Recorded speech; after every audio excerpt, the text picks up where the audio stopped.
Bueno, pues aquí quiero mostrar la incubadora, que ya le saqué codornices, pero le quiero hacer una mejora, ya que este termostato va de unidad en unidad, no es decimal.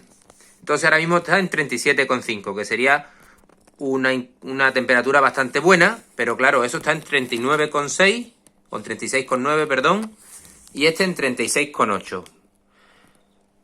Entonces, como esto lo puedo calibrar de grado en grado, si este lo bajara un grado, para acercarlos a esto, se pondría en 36,4. Y este 36,8. Serían 4 décimas más que tendría este.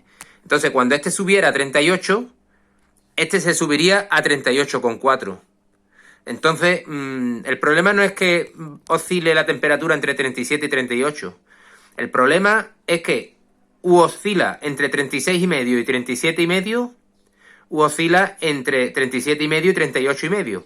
Que ninguna de esas dos temperaturas creo que son buenas. Entonces, pues voy a tener que cambiar el termostato y poner uno decimal, porque ya que uno se da el trabajo. Entonces, también le he hecho otra modificación, que ha sido el tubito este. Antes, estas son las entradas, ¿vale? Que tiene dos.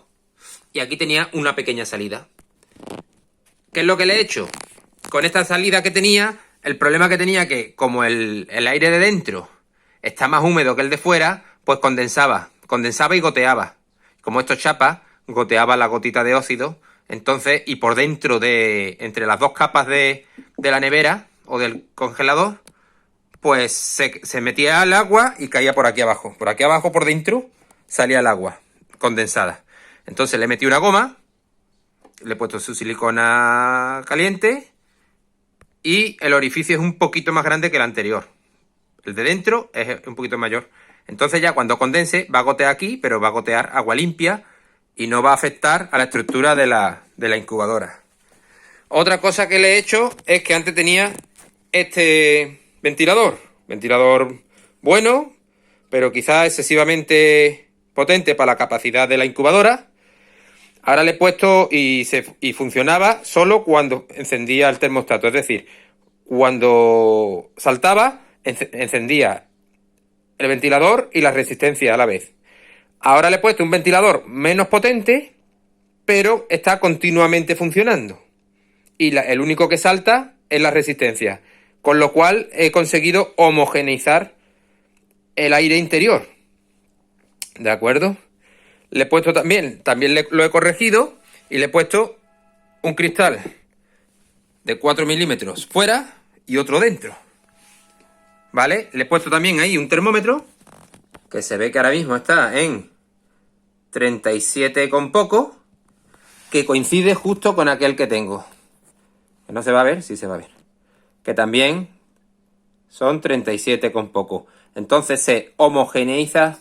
Y estos de mercurio coinciden con esto. Coinciden plenamente con esto. No con este, pero con esto sí coinciden. Entonces, pues bueno, la temperatura, yo creo que cambiando el termostato tendré unos resultados bastante buenos. Tengo el volteo semiautomático, es decir, le tengo que dar yo a una tecla y fuerzo el volteo, ¿vale? Está volteando ahora mismo. Ahí habría hecho el volteo y paro, ¿vale? Luego he puesto el ventilador, es un ventilador de... Bueno, abro. El ventilador es un ventilador de nevera. Gasta quizás 4 vatios, no gasta casi nada. Le he quitado el aparato entero y va funcionando muy bien. Luego este es el cristal que le he puesto por dentro. Lo he puesto con cejo, lo he cortado con cejo. Lo he pintado lo que es la espuma que tiene interior el congelador. La he pintado y le he hecho cejo para que... Y luego pegado con silicona.